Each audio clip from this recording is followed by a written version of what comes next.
What's up guys, C2113 here, and in today's video we're going to be checking out and installing the FitCamX front and rear dash cam for the F150, and we're going to be doing that on a 2022 F150 Lightning.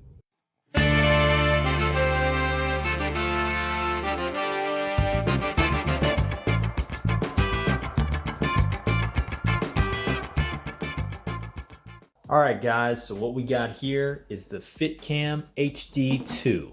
Of course, this is specifically the kit for the 2021 and 22 F150, and of course this taps into your power rear view mirror and avoids any need to run extra wiring to, any sort of switched power, because of course it's going to pull power directly from your central rear view mirror. So first I'm going to go ahead and unbox this thing, and then of course we'll go look at the install afterwards. Now this is available on Amazon. As always, I'll leave the link in the description below. This particular kit is the $200 2K front and rear camera set. If you want the 4K front only kit with just only a front camera, that'll run you just $170. To me, I think the resolution being 2K instead of 4K is just fine, and having a front and rear camera seems advantageous to me, so I went with this kit. All right, let's go ahead and see what we get.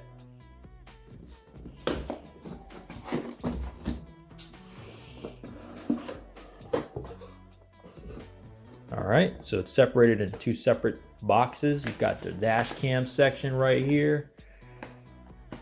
Take a quick look in here. Yeah, there's our rear camera, and then our front camera is in there. We're gonna take a look at that in just a second. Let's just see what accessories we get.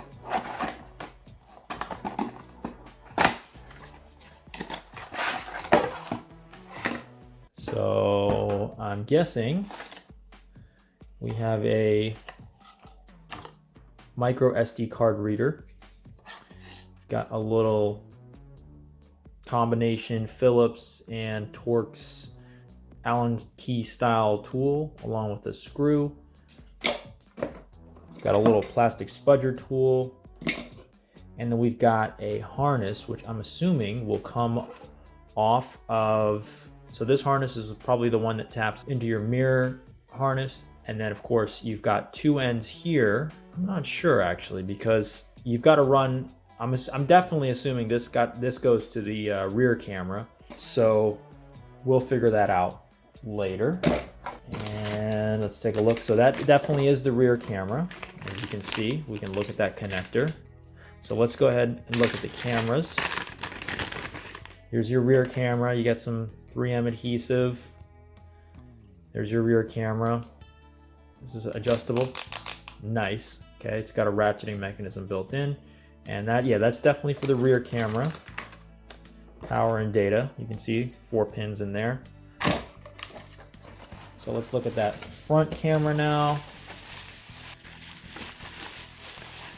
All right, take a look at that front camera. Interesting. So we've got these two lines, and oh, perfect. Okay, I was wondering how they were going to do this. So you can see now, hopefully, you've got an in and an out. So basically, your power is going to come off of this harness, and that's going to power your primary front camera right off of the mirror harness. That is then, of course, going to pass through to the other side to your extension for the rear camera. So that's pretty great. All right, guys, so that's pretty much all that comes in the box. So now let's go ahead and take a look at the install. All right, guys, so I've got you here in position so you can see the back of the mirror. This is, of course, where we're going to be installing the FitCamX dash cam. I've already installed the app on my phone, as you can see here, and I have the camera here. Now, for you guys, this probably is going to look like one streamlined process, but for me, I don't have enough time, I think, right now to run the wiring for the rear camera, so we're going to just do the front camera today, but you'll see the second section edited in afterwards. Now, in theory, once we get the front part installed, the back should be relatively straightforward. It's just going to be a matter of running that wiring to the back, which should not be hard. Just pull down the weather stripping and run it under the headliner. So the key here is going to be getting this harness in place. So what I'm going to do is go ahead and follow the instructions. In the manual, there's a QR code that you'll be able to find that has the video link that gives you the instructions on how to do it. It's pretty straightforward. You just disconnect the harness going to your mirror, and then you connect it to this interface harness, and then you reconnect it to the other side to the mirror, and then this goes into your camera. So let me go ahead and shut the vehicle off, and then I'll be right back with you guys after that. Okay guys, so I'm gonna have to come from this side, but move the mirror a little bit so that I can see. So we are gonna have to, let's see here. Okay, our harness needs to come off from the bottom. All right guys, so let's see if you guys can focus in here. I'm sorry if the camera's out of focus. It's pretty hard to work here since we're looking through the dash, but there we go. So this clip, it just unclips. There's no fastener here. We're gonna need to remove that so that we can get access to that harness. Right here, there is a bracket that goes over the mounting location for the mirror. We're gonna remove that with the included Allen key. It's a Torx bit. I don't remember exactly what size, but just keep that in mind.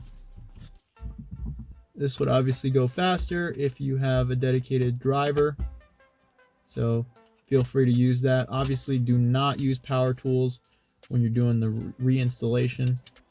Okay. Should be able to, sorry if I'm blocking you temporarily. I've just got to check fitment here.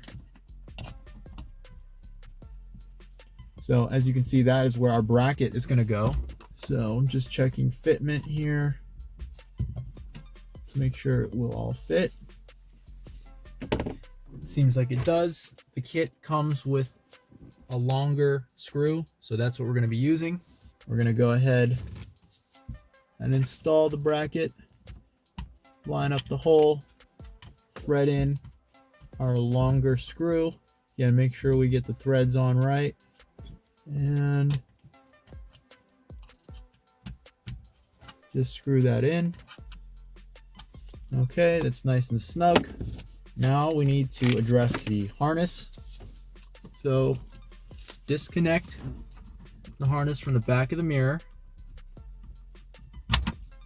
and then plug that in to your included tap harness, and then plug the other end back into your mirror. All right, and then let's go ahead and check our camera. Let's check that it mounts up properly. And indeed it does. So that's now mounted up properly. And then let's of course get our power line hooked up, which would be our red one. The other one goes to our rear camera. All right, it should be connected. And I do actually have a use for the original bracket. I'm thinking that'll be a great way to organize the cables, since they are a bit messy, so that they're not going everywhere. Should be able to use this original clip to clip in around the body here. Hang on one second, guys. I might have to move this out of the way temporarily, so I'm sorry if I'm blocking the view, guys. We're just trying to get this into position. It's a little tricky to do, so I will show you as soon as I'm finished here.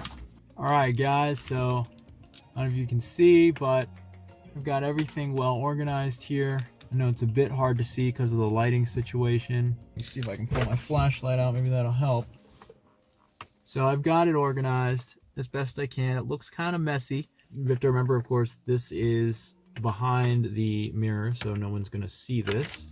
This, of course, is the line for the rear camera, so I'm going to have to try and find a way to route that up. Luckily, I think we can find a way around here, and then once we get up here, go straight to the headliner. so it shouldn't be too much trouble. I think the biggest deal is going to be trying to get it to stay in here, but we could definitely use some adhesive for that, so not a problem there. And then once we get it up to the headliner, I'm going to just wedge it underneath for now until I get a chance to install that rear camera. All right, guys, so that's our front camera installed. I'm going to go ahead and do the rear camera, and then we'll walk through setting it up on the app. All right, guys, so I skipped the parts with me installing the rear camera. It's really just a bunch of pulling down weather stripping on the doors and then running things underneath the headliner. You can see it's hanging down there now. I haven't yet decided exactly where I want to mount it, but it's probably going to be somewhere on that right side, or I guess if you're looking from the back of the truck, it'd be the left side, the driver's side basically, because that rear window, that vent window, moves in that other direction. So basically I can't mount it on the vent window because obviously that's going to move, and I don't want to have the wire either have to be hanging down loose enough for that to move freely, or if I fix the wire to a specific length, then it's going to tug on that and either pull the camera off or pull the wire apart. And obviously on the other side, the problem is, of course, with the vent window moving that far over, there's really no place for it to go. So it's going to have to go on this driver's side here, but that's okay. But what we're going to do right now is at least make sure that the cameras work and that the app works and everything, and then go from there. So let me get you pointed back up front, and I'll go ahead and show you the process. So I've got the app pulled up on my phone here, and we'll go ahead and hit connect to FitCam. Install the camera and power on. I started the car. It says the camera's light will light up. So I'm gonna look underneath, and I do see a light on the camera. I see a flashing red and blue light. Hit next. Connect to FitCam.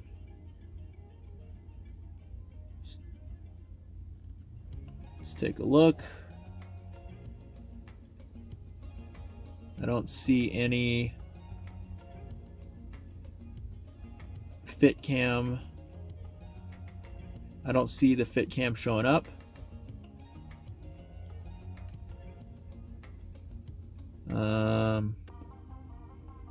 I don't see any FitCam showing up. Let's see. Interesting. It still hasn't worked. Hang on, guys. Let me see if I can figure out this connection issue, and I'll be right back. All right, guys. We are actually connected now. The issue was figuring out which one of the Wi-Fi devices it was. It's going to be car dash something, or sometimes the manual also says it could be LHD or car DV dash something. So basically that's what this is. So keep that in mind. So now if we go ahead and hit access FitCam, you'll be able to see both the front and rear footage. So the front is what we're looking there, and of course it's blurry because I didn't take the protective film off. So let me go ahead and get that protective sticker off the front. And then in the back, obviously it's looking a little wonky because the camera's hanging down on its side. I haven't mounted it yet. So let me go ahead and get that sticker off the front camera. Much better. So hopefully you guys can see now that front camera is really, really clear. The rear camera, take a look, and you can see it's recording. Now let's put it sideways so you guys can really see. Very, very clear. So now the question I have is there any way that you can change the layout, or is that just showing it that way because of the way that it's going to record, or is that actually going to block that much of the view with the back view? Let me see here. Camera settings. We got a 1440p resolution. Let's see, we've got a video watermark. Sorry if I keep rotating it, guys. I'm coming at an angle here. Parking monitor collision detection. Sure. So that's going to allow the thing to detect if the car is hit while it's off and parked. It's telling us our firmware version. And of course, let's set sound recording, because why not? Okay. And let's go back. Take a look at the files.